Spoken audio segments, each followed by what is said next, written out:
Welcome to the Grapevine Open Meeting of Alcoholics Anonymous. I am Paola and I am an alcoholic. I'll be your host for the month of March. And this is the AA Preamble. Alcoholics Anonymous is a fellowship of people who share their experience, strength, and hope with each other that they may solve their common problem and help others to recover from alcoholism. The only requirement for membership is a desire to stop drinking. There are no dues or fees for AA membership. We are self-supporting through our own contributions. AA is not allied with any sect, denomination, politics, organization, or institution. Does not wish to engage in any controversy, neither endorses nor opposes any causes. Our primary purpose is to stay sober and help other alcoholics to achieve sobriety. You can enjoy the Grapevine Open Meeting every Wednesday at noon Eastern Time on this virtual platform.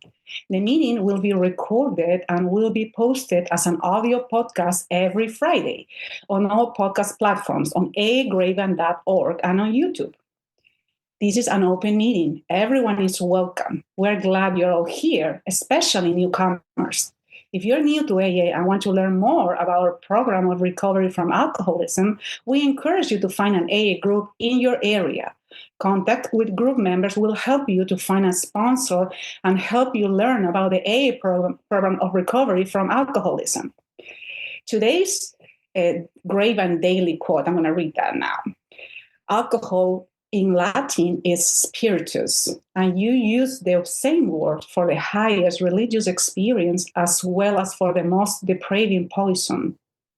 The helpful formula, therefore, is spiritus contra spiritum, from the language of the heart. You can sign up to receive the daily quote as a daily email at aagrapevine.org, or you will find it on the Grapevine app every morning. This month, the Grapevine magazine is highlighting AA and the family, and this is an excerpt from the story Family Storm. When I got to step 9, I made amends to my parents for all the things I've done that had hurt them over the years. For the first time in my life, I told my parents I loved them. After that, I continued to make living amends by doing my best to be a better and more loving son. One afternoon, I went on a walk with one of my sisters, and we made our amends to each other. The healing began to take place. And let's start today with a reading from the Big Book of Alcoholics Anonymous. This is from Chapter 7, Working with Others. Both you and the new men must walk day by day in the path of spiritual progress. If you persist, remarkable things will happen. When we look back, we realize that the things which came to us when we put ourselves in God's hands were better than anything we could have planned. Follow the dictates of a higher power, and you will be presently live in a new and wonderful world, no matter what your present circumstances.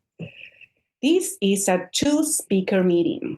There will be no sharing by attendees, so please sit back, relax, and listen. I love open meetings because there's no pressure.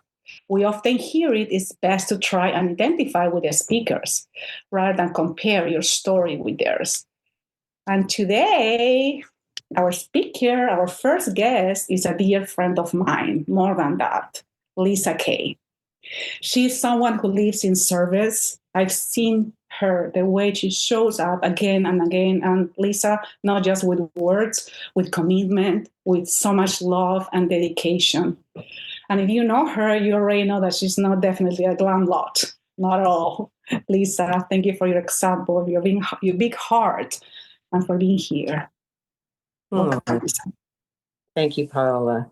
Thank you. I love you so much. And I really am. As much as I get nervous to tell my story, I'm so grateful that you asked me. I feel very honored, especially because I've been listening this month and really have enjoyed the speakers that that I've been able to hear. And I feel very honored to be in the presence of such people. I know we are all just a bunch of bozos on the bus, but I strive to be like, there are some people that I just really want what they have. And you've had some great speakers. So thank you for asking me. So anyway, my name's Lisa. I'm an alcoholic, and I my sobriety date is April 8th of 2012. So I'm coming up on 14 years. What? I'm so excited about that. And I love my sobriety because, I'm awake for my life today. I was just existing for a really, really long time. And today I'm awake and I'm alive and I have a freedom that has been given to me from God and Alcoholics Anonymous that I did not have before. And, it started off with, of course, a childhood. I had my parents they loved me so much and they did the best they could for me and with me. I was spoiled rotten. A lot of that came from, I believe, they were having difficulties as a married couple, and so I think my dad tried to make up for that in things. He bought me a lot of stuff, took me a lot of places, da da da da. And so, just fast forward, 13 years old is when I first drank on purpose. Like I had alcohol before, on maybe like a watered down champagne on New Year's my parents would give me, or but on purpose I drank at 13, and I drank four Bartles and James wine coolers with my friend Lisa, my best friend Lisa at the time, and we called ourselves Lisa and the Cult Jam.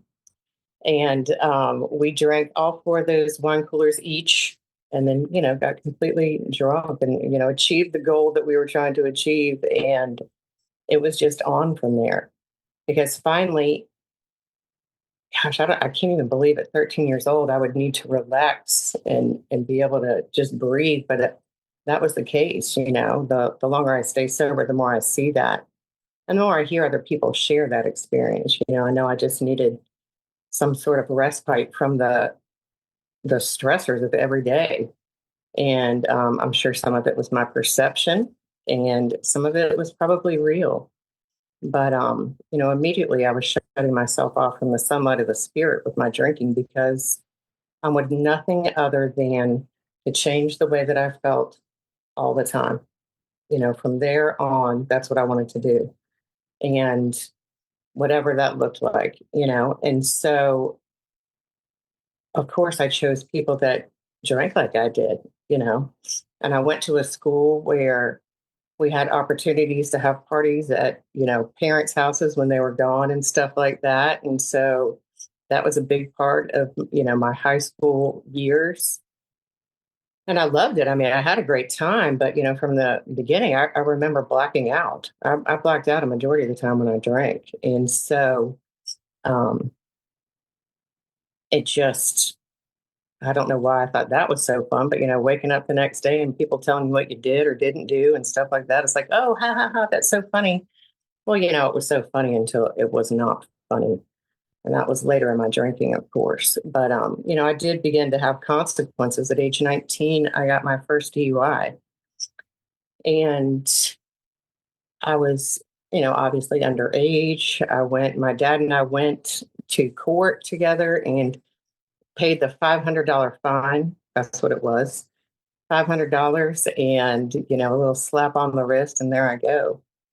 And so I didn't really, what am I going to learn from that? First of all, everything's paid for me anyway by my parents. And so that really didn't do anything for me. Like, I'm not in any trouble. Nothing's happening. Ain't it grand? The wind stopped blowing. So, you know, I'll just fast forward through this part because it's really simple. I have 7 DUIs. And so at age 40 was when I got DUI number 7. I know that's hard to believe because I'm, obviously only 28, but, so at 40, I got DUI number 7. And let me tell you, you want to talk about pitiful and incomprehensible demoralization. 40 years old, I was married. I still am married, had 2 kids, still have 2 kids. But, you know, mom and wife, DUI number 7, faced with all these, consistent consequences. I was in work release, jail, house arrest, many hours of community service. I even had to pay for community service to pick up trash on the side of the road.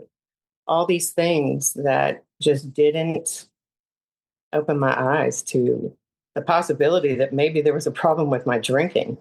I always thought I was a good blame shifter. I was a good blame shifter and peace stealer. And so, it's not my fault. I wouldn't have done it if.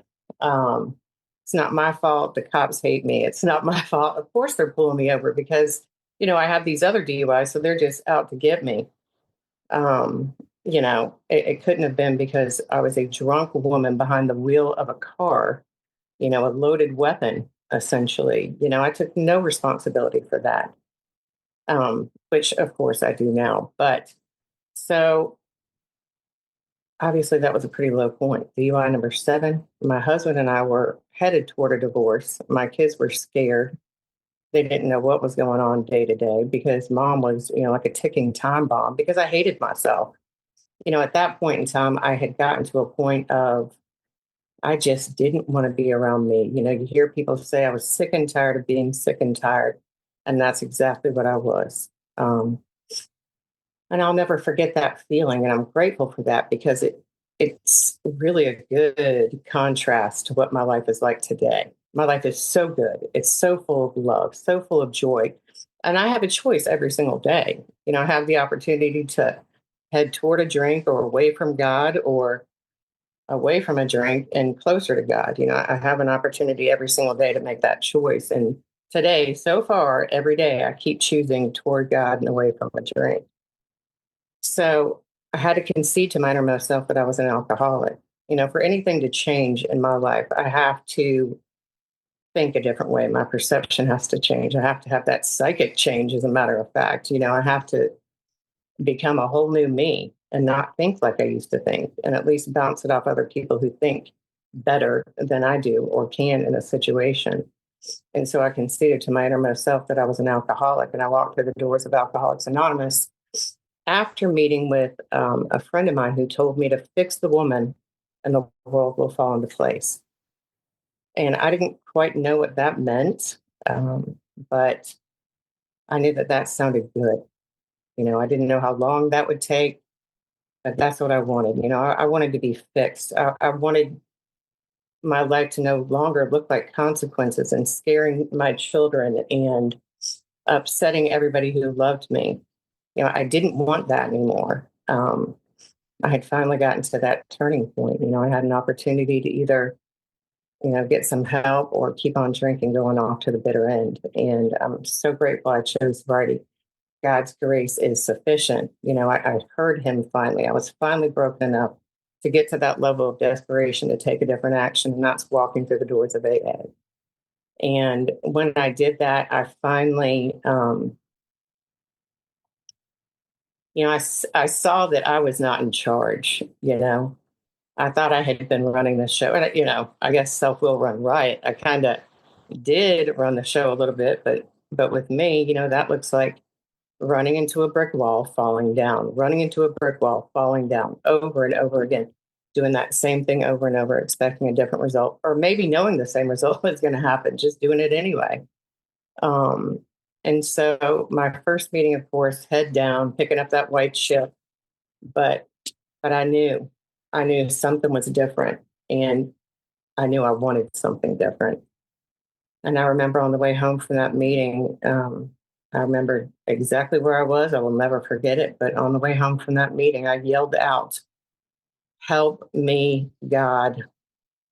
And I'd prayed before. I've always had faith. That's not an issue for me. So it was easy for me to say, "Help me, God." But to mean it like I meant it was next level. There was something different that happened in that moment. And to this day, I don't want to drink. I do take the action. I go to meetings. I talk to other people. I have a sponsor. I do the surface work, but I don't want to drink. And that is an absolute miracle. That obsession has been lifted. And so what I was told is to go to meetings, get a sponsor, start working the steps, and, get a service position in your home group. Start doing something, to instead of when I thought of drinking, go to a meeting. When I thought of drinking, call another alcoholic. When I thought of drinking, or if I would have drank, maybe not even thinking of drinking, but if I would have been drinking, which is a lot of the time. I always like to share. I want to put, and I do, put as much time, energy, and effort into my program as I did into my drinking, because that way, I see the results. I really do. If I want what I've never had, I have to do what I've never done. And that is take suggestions from other people. I knew it all. So why do I need to, even if I didn't know, I was going to tell you, yeah, I know. I don't know. And I'm grateful. And the longer I stay sober, the less I know.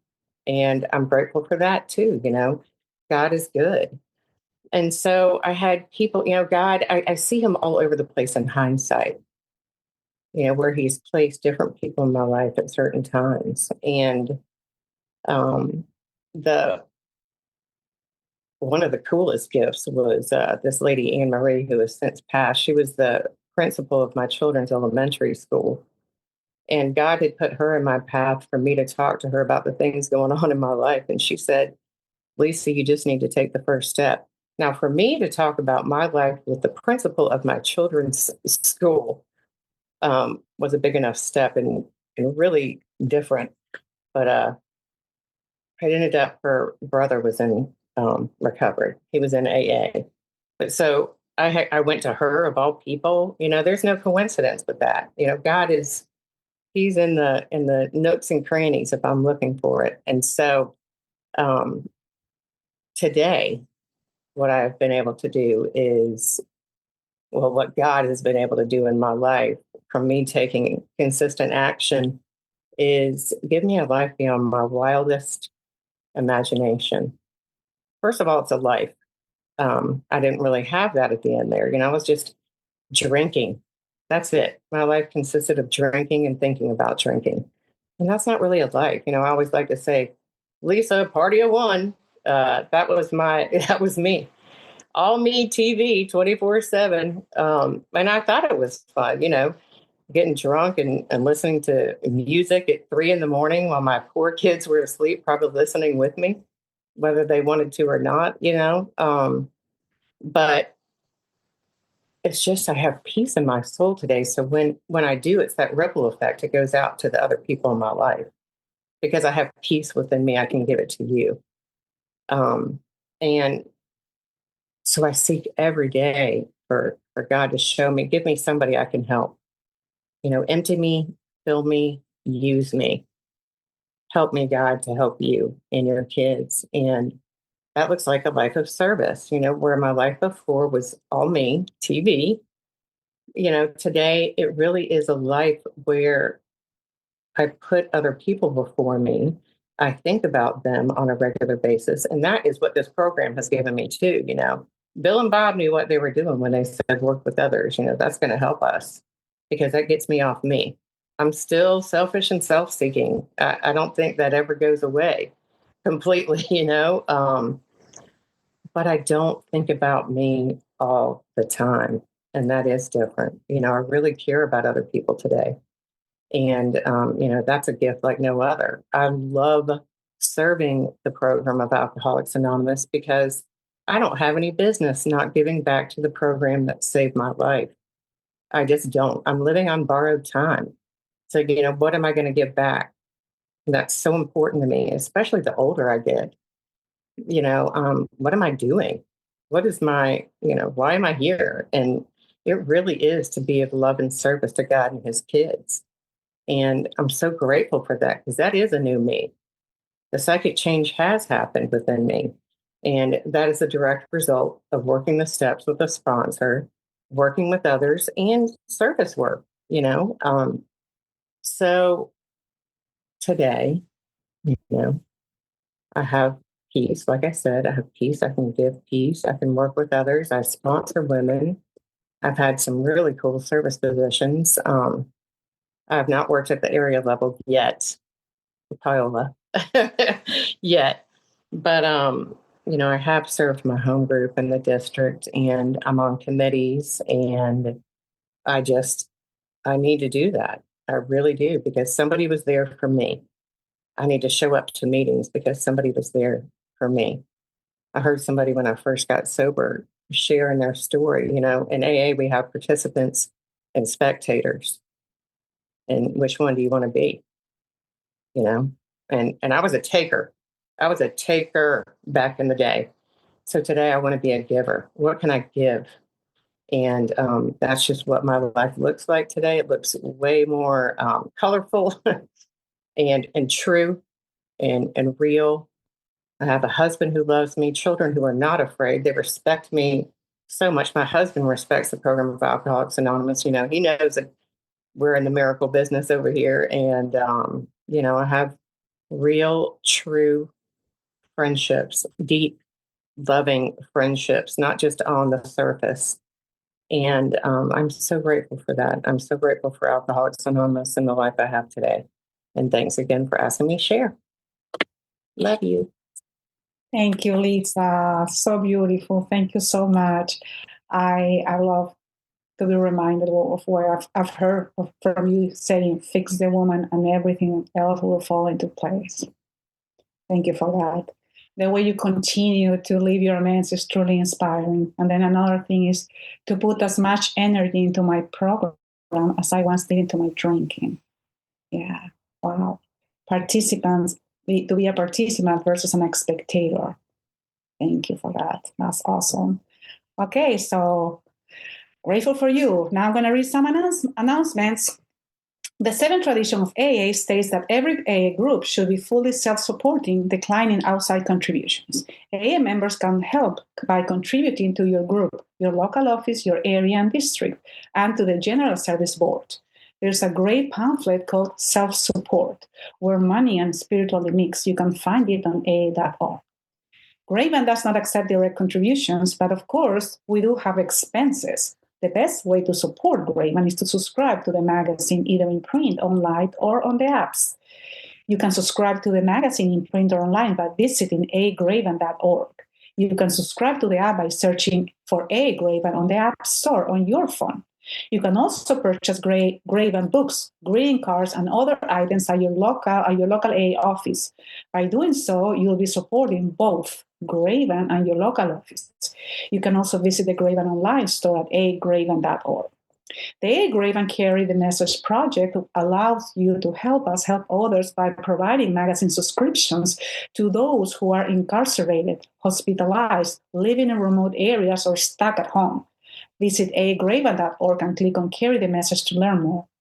We invite you to listen to our other weekly podcast, the AA Grapevine Half Hour Variety Hour, which is available for free on all podcast platforms on agrapevine.org. Please follow Grapevine on Instagram and YouTube too.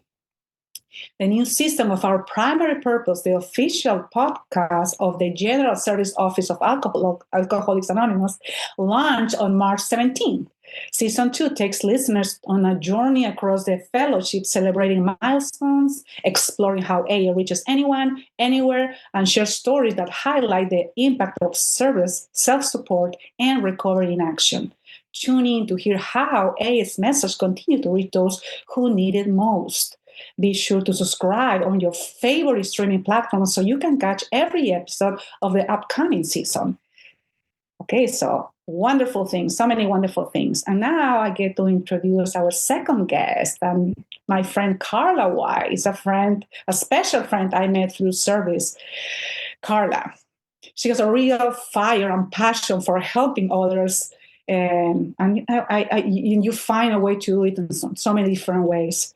Her work in the Hispanic community is truly inspiring. And I'm grateful for you. Let's welcome Karla. Hi, my name's Karla and I am an alcoholic. Thank you, Paola, for asking me to be here today. It's an honor and a privilege anytime that I'm asked to share at any meeting.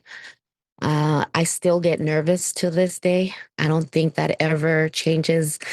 And I think that the day that it changes, I better put myself on check. Yes. My sobriety date is 6/20/2012. So just right around the corner from Lisa, almost 14. Whoop, whoop. But I'm enjoying my 13. So I started drinking fairly young as well. My drinking Um, I think it was the curiosity, the peer pressure, the wanting to fit in. Um, and coming from a Spanish, background in the culture, drinking it wasn't bad. It was something that everyone around us did.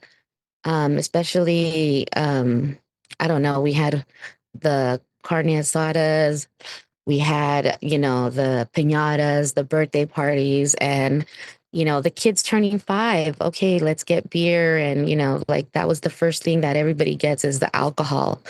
And you're not really celebrating the child's birthday. You're celebrating the beer, the alcohol, what drink is going to be there.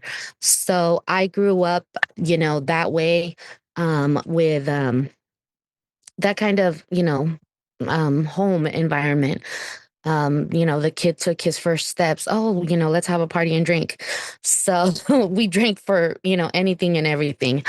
So when I finally started drinking I remember like very quickly, the first time that I got, drunk, I remember, drinking, I always liked hard liquor versus beer. I started, with hard liquor very, very quickly. Um, but for me, it wasn't so much that it relaxed me. I mean, yes, it gave me that, that drink, and there's nothing else like alcohol that when it goes down, it gives you that like instant gratification, and you just feel you can breathe again. For me, it was also, it brought out that little monster in me that, had been, hiding for so long.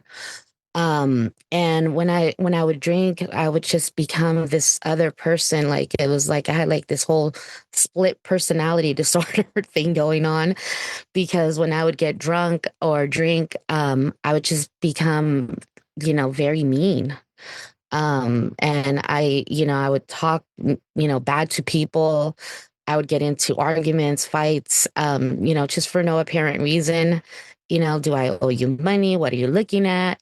What's your problem? And, most of the time, nobody was even looking at me or nothing was really going on. It was just, I had suppressed so many emotions for so many years that, that little monster in me came out every time that I made contact with alcohol. And that's just how it was. And I didn't see my alcoholism really as a problem because I felt that, everybody drinks, everyone around me, drinks. So, I'm going to eventually just learn how to drink like everybody else. Alcohol just didn't seem that I didn't think that alcohol was a real problem. I thought I was an alcoholic, but I just didn't know the actual, what that actually meant. And, it's kind of hard growing up that way. And, I got into all kinds of trouble. Part of, I destroyed, marriage. I left home, fairly early. I didn't leave, actually. I was told to leave. I got kicked out. And I was about 19 years old and I was just on the street running. And, I didn't finish school. I stopped doing all the things that I wanted to do. And, my mom had given me, um, she had given me a good structure and values and morals, but I just wanted to do what I wanted to do when I wanted to do it. And I just didn't want to have any authority. I had no respect for authority or anyone for that matter. And I lived my life for that, like that for a lot of years. Fast forward a little, I get pregnant. Typical Spanish, Latino couple. Now you're pregnant, you have to get married. Doesn't matter if you love each other or not. How are you going to have a child without being married? So, I got married. I didn't love, my partner anymore. We didn't love each other. We just got married because what are they going to say about you now that you're pregnant? 20 years, 19 years old, pregnant, like 20 years old, pregnant, had my child at 21. And my marriage was, you know, it started bad, it ended bad. We divorced. And I remember leaving my son with my mom when he was about 3 years old. And I didn't come back and for him until he was 11. And you fast forward that time, I had another child in between. And I visited jails and institutions for a very long time, but I really didn't think it had anything to do with my alcoholism at all. You know what I mean? I thought it was every other problem in the world.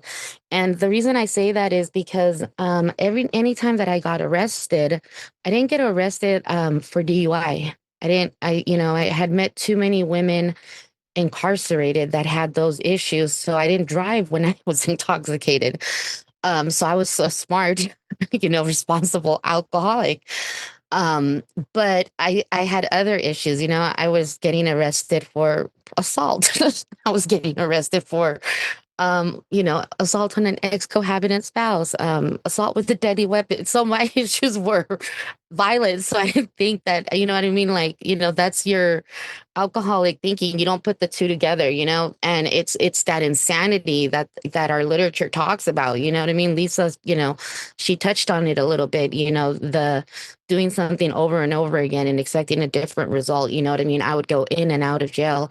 But every time I would get out, I would just, start exactly where I left off. And it didn't matter how long I went to jail for. I could be in 9 months and have been dry for 9 months. But as soon as I would get out, the first thing was, the bottle and, a pack of cigarettes, and I was off running again. The difference was that, things would get worse so much faster each time. And those, lapses would be so much shorter. Now I can see that. It wasn't until on one of my last blackouts I hit my mom because I'm that type of drunk, and I put hands on my mom that I came to the realization that I could no longer drink. That was like my first surrender in the program, and my mom is my Eskimo because had it not been my mom, it would have not mattered. I had hit other people in my in my alcoholism, a lot of other people. But because it was my mom, it just, it did something, it changed me. And I had no recollection of hitting her, which was the worst part. And my mom was like my ride or die. My mom, everybody else in my family had like closed the door on me.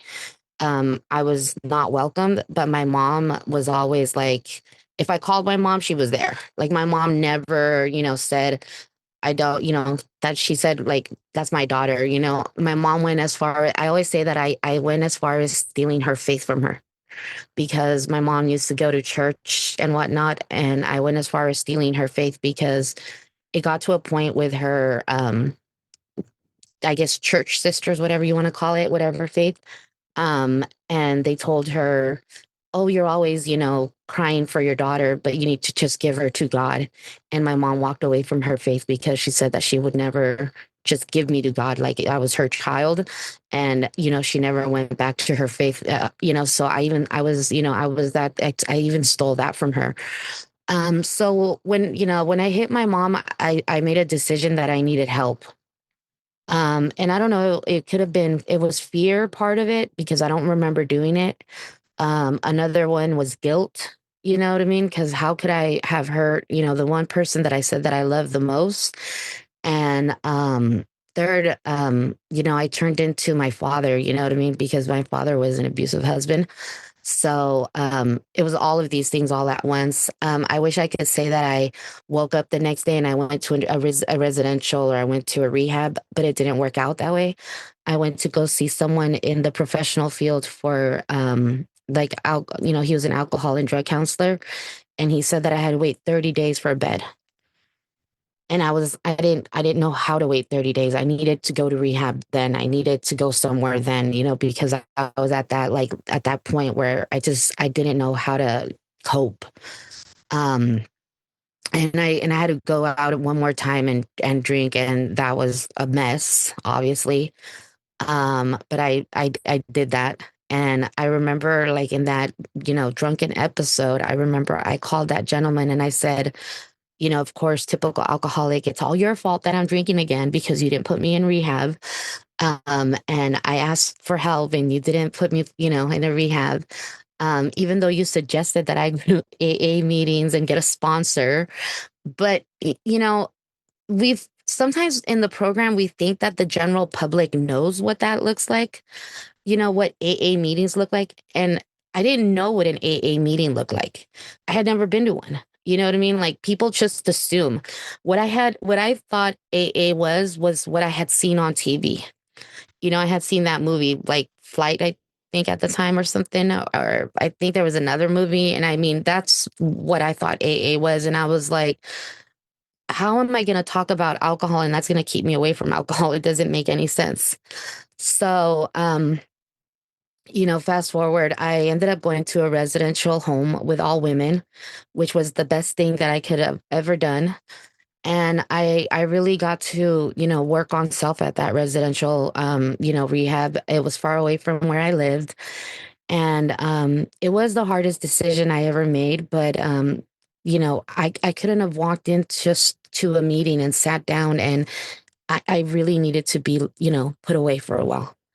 I needed to acquire, even if it was just a little bit of time, but I needed that structure. I needed that rigidness. And at that place where I went, it was tough, because you had to do step 1, 2, and 3. You had to get a sponsor. We had to read the big book. I thought the big book was so boring at the beginning. I was like, oh my God, like this is, because I was looking at the differences and I was like, I just can't even understand this book. It's just, and I had those kinds of like really rigid sponsors at the beginning. Like you have to do a gratitude list. And I had to do a gratitude list, I think for like the first like 2 years almost of my recovery. And I had to do the steps in my first year of recovery. And I had to, you know what I mean? It wasn't like, to me, it wasn't like maybe you should or I suggest you do. To me, it was I had to. Um, because I had investigated enough that resentments was going to take me out. And I didn't want to go out and drink. I was so fearful of going out and drinking. So I was thirsty to do that inventory because I was scared that if I didn't do that inventory and if I didn't get rid of some of those resentments and some of those dark secrets, I was eventually just going to go out of the rooms again. So for myself, there wasn't any waiting. And I'm glad that I met a woman that took me through the steps and took me, through that process. And I was able to heal because if you're not doing the steps in Alcoholics Anonymous, then um, you're just, I'd say you're just visiting the alcoholics. You're not working on self. And this is a program of action. So in order for you to really heal in this program and have some, recovery, there needs to be that psychic change, that talks about in the spiritual experience. And the only way we get that is through the steps of, through the steps and working on self. Um, I stayed in the English groups for a while, and then I discovered Spanish groups. And I felt home, I mean, I identified better. Whether, we like to talk about it or not, it was just those cultural differences that we find in the Spanish sharing. Like I said, when I would talk about piñatas and, soccer games, and I would share that, like, some people would be like, huh? I'm not talking about the Super Bowl. I'm talking about like FIFA soccer. So, the carne asada is like, it was just, and then when I went to my first Spanish meeting, I felt home. Um, and, when I went to the Spanish groups and I saw the lack of women also, that kind of also, I don't know, it was, maybe at the beginning I didn't see like the red flags, but afterwards it was like, why aren't there any women here? And early on in my recovery, I learned real quick that, there was a lack of Spanish women in the Spanish groups. But I decided to stay because I know that when I got to the Spanish groups, there weren't any women, that many women. So I made a commitment to stay in the Spanish groups because if none of us Spanish women stay in the Spanish groups and get any significant recovery, then who's going to receive the other women that come? You know what I mean? Because it's kind of like that vicious cycle that there's never enough women that stay. I could have easily gone to an English group, but I didn't. Service has been a huge part of my recovery. Um, I didn't, and I didn't become and I didn't start doing service because I wanted to really. Started doing service because I wanted to be a part of AA. And I just wanted to be in the middle of AA. And I just started raising my hand. And, because I know, my alcoholic thinking. And if I'm doing something else for someone else, or if I'm just busy and I have a commitment in AA, then I stay away from that first drink.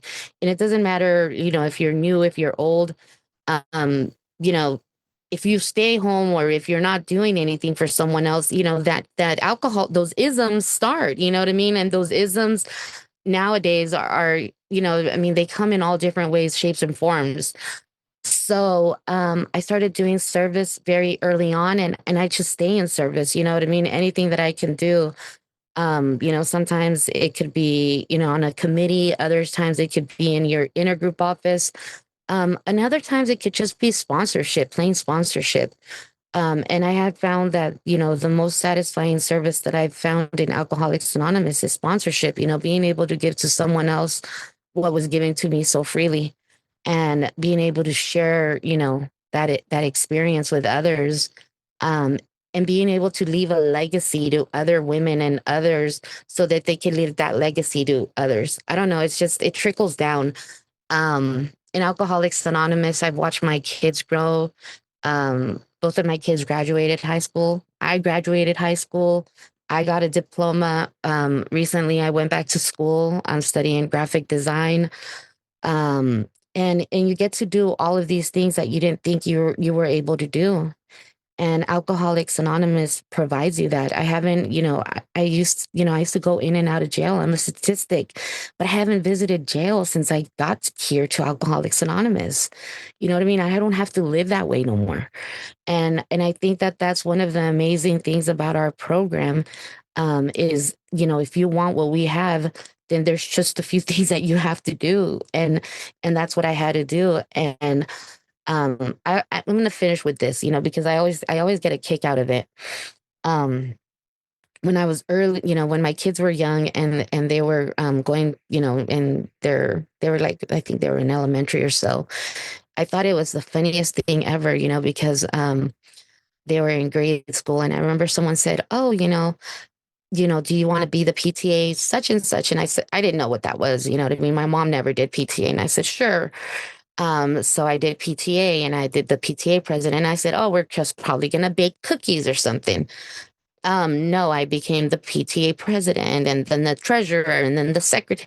So being of service is not just in AA. We're of service anywhere that we go, and it's baffling, because before I got to the rooms of Alcoholics Anonymous, I was never willing to do anything for anyone else without getting something in return.